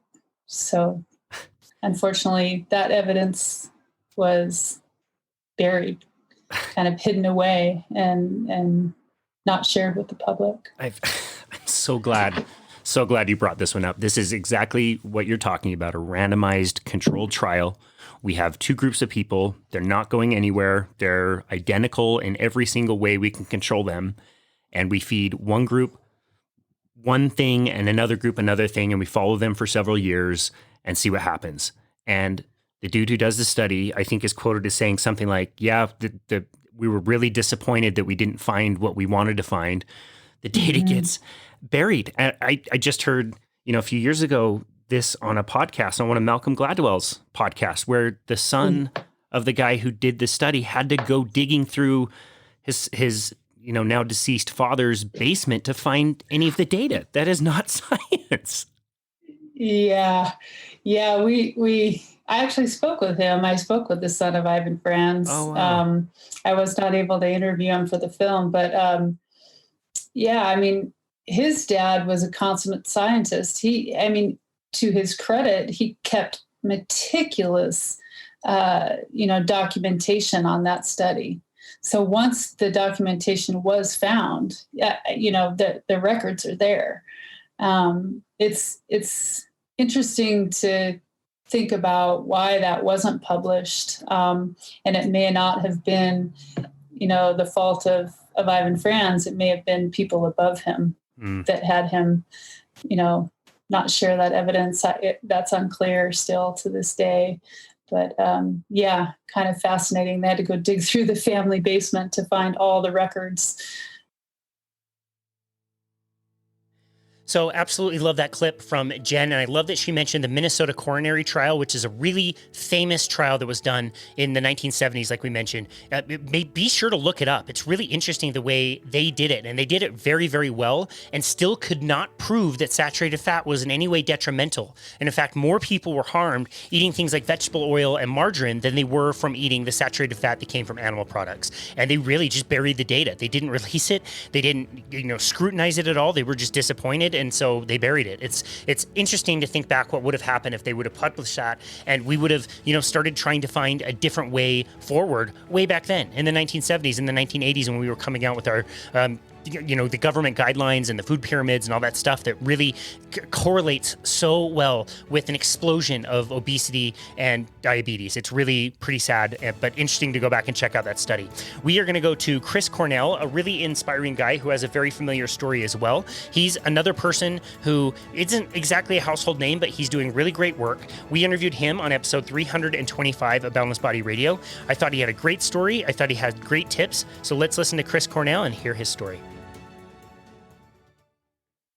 For decades, I struggled on and off with weight gain and weight loss, and it was just revolutionized my life when I learned how to control my weight, and that's led to a whole domino sequence of events that have helped me in other areas as well. Yeah, that's amazing. Do most people just think you found a time travel machine and just went backwards, reverse aging?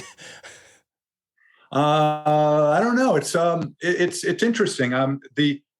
Having found low carb and having found a way to improve my health and my appearance and my quality of life, I've also come in contact with a lot of other people who have experienced some of the same benefits. So hanging out in this group of people, I'm not such an anomaly, actually. I know in the general population, it's not quite the same.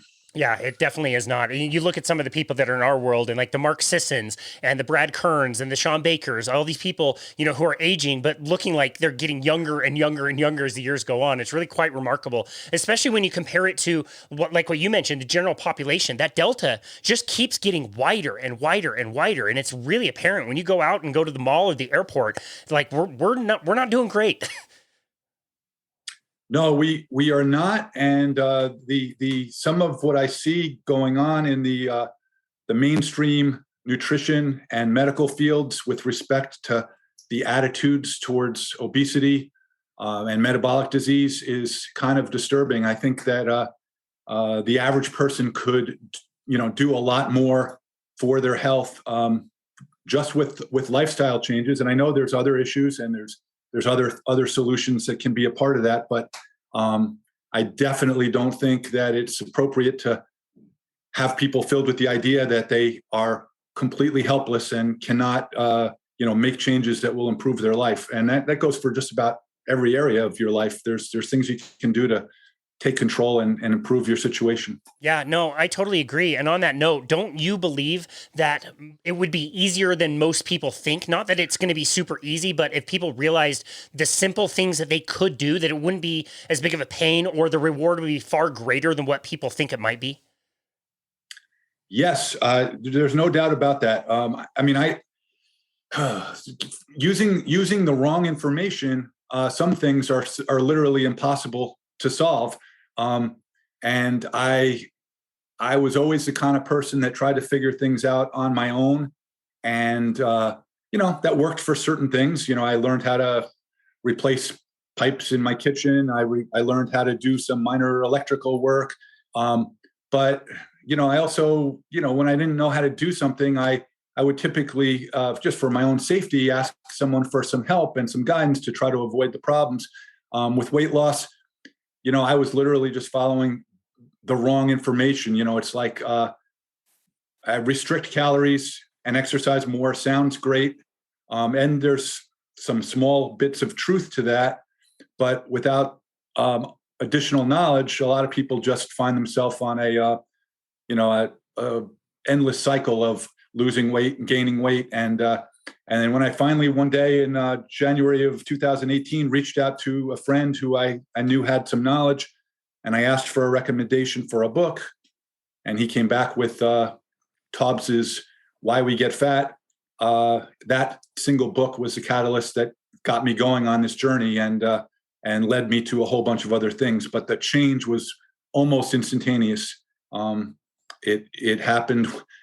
I was in the waiting area of a Mexican restaurant on my daughter's 16th birthday, and I was reading on a Kindle that book by Tobbs, and all of a sudden, a light went off or on, and I just said, "Wait a second, I think I understand this," and I changed what I ordered at dinner that night, and I literally never looked back. Wow.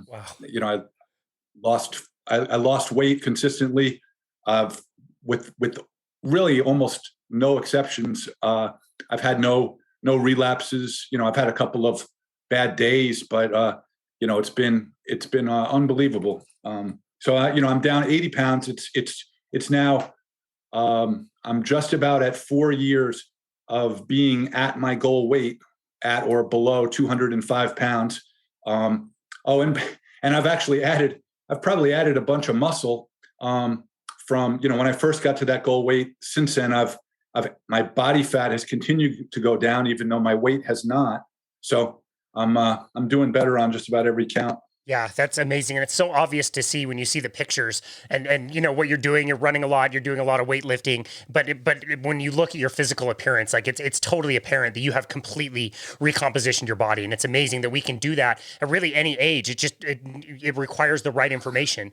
When we're talking about your story, let's back up a bit and talk about your journey into unhealth. Tell us, some of the things that you noticed, not only the weight gain, but also other things that kind of went along with that, and what things you tried along the way before you got that great book recommendation. I went up and down in weight quite a bit ever since, even towards the end of my last couple of years of college. I was gaining a few pounds. I was not obese by any stretch. I was very active, but I was slowly, gaining weight. I really never was at what they call a healthy weight. But after I got out of college, I had a lot of work, a lot of jobs that required sitting at a desk for long hours. And, within 2 years of being out of college, I got up to like a 40-inch waist size. And, my weight was creeping up over 230. And, it's hard to remember exactly the sequence, but over the years, I would lose 10 pounds and gain 15 pounds. And before long, I was up over 250. And then in my late 40s, it just kept climbing. And then there was a long time when I never stepped on a scale. So I didn't really realize how heavy I'd gotten. And it was one day when I was 51, I stepped on a scale at my mother's house and I saw 278 pounds. And I think it's sort of a vicious circle. You gain the weight, you become less likely to enjoy doing some of the things, the move more type of things, like hiking up a mountain or going for a run becomes less enjoyable. So you spend more time sitting around, and certainly the diet wasn't helping me. I was eating a lot of refined carbs and other foods that are not good for your metabolism. And I was always stopping at convenience stores and just eating foods that were not helpful to me.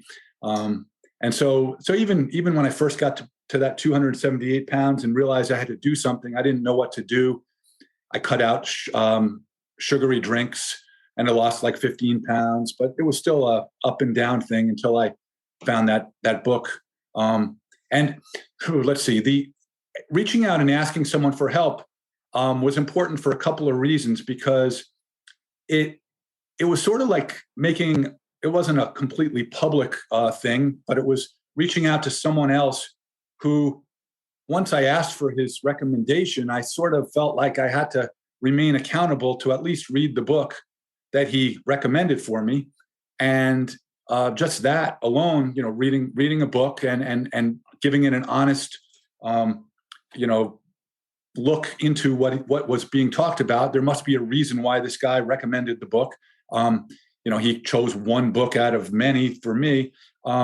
And that one principle alone is something I've gone back to many times since. Like if I want to learn something about running, and I have access to somebody that knows a lot about running, I'll say, hey, like Zach Bitter, the former 100-mile world record holder in the 100-mile run, I had a couple of opportunities to talk to him, ask for book recommendation, ask for article recommendations.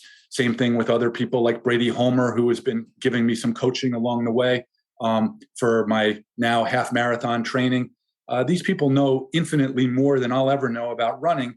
Why not tap into their knowledge when you have a chance to ask for some help and, get from somebody else, get some idea as to where you should focus your energies. And I do that in all areas of my life now.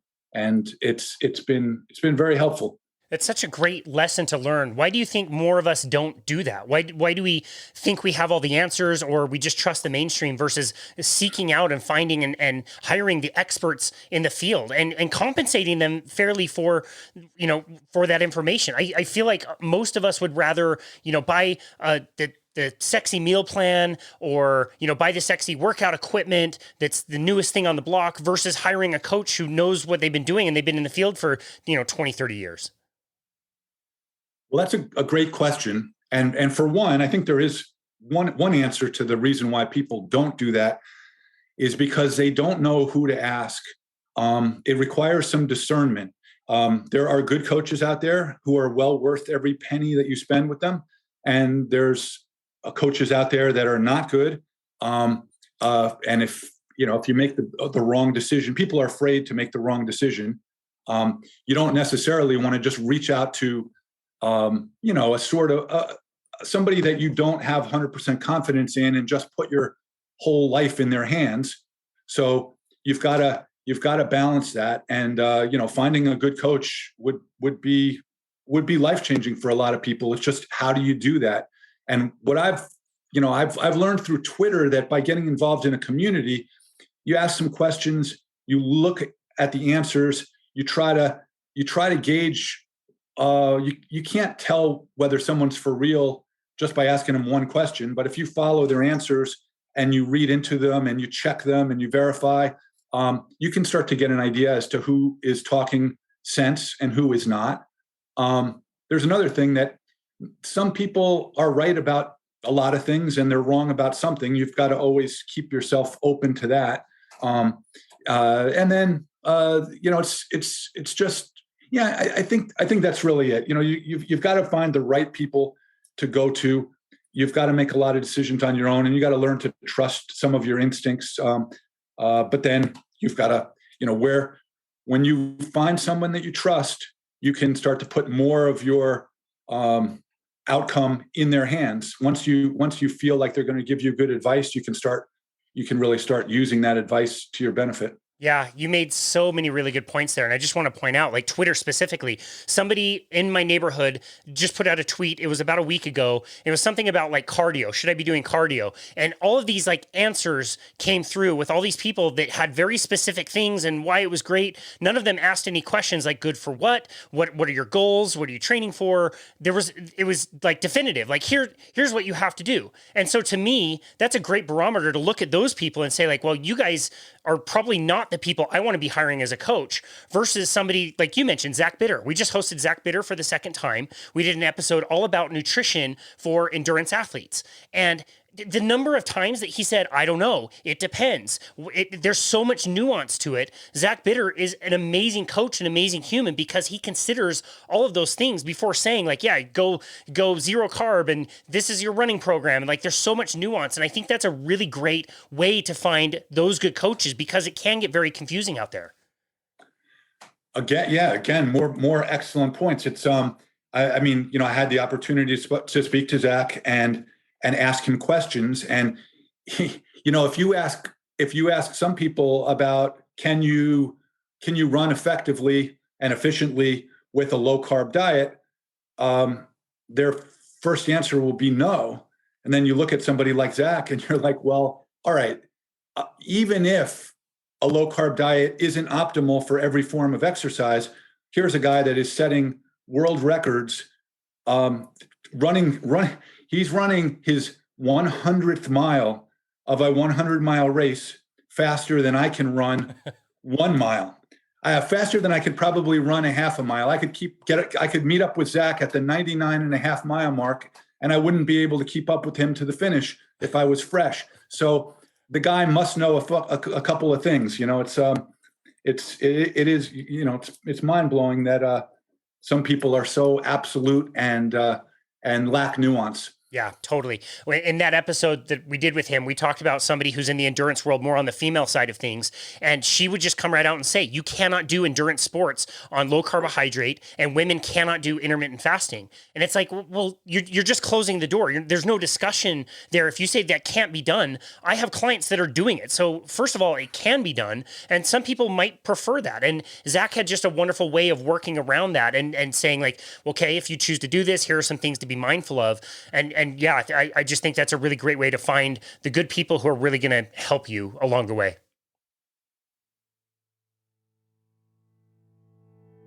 Thank you so very much for listening to this special episode taken from the Boundless Body Radio Premium Podcast. If you haven't already, please follow our show on Apple Podcasts and be sure to leave us a rating and review on that platform, as it is the best way to continue to get our message out to new people all over the world. And as we said in the introduction, feel free to book a 30-minute complimentary session with us on our website at myboundlessbody.com so we can discuss your health and fitness goals and help you come up with a plan. Thank you so very much, as always, for listening to Boundless Body Radio.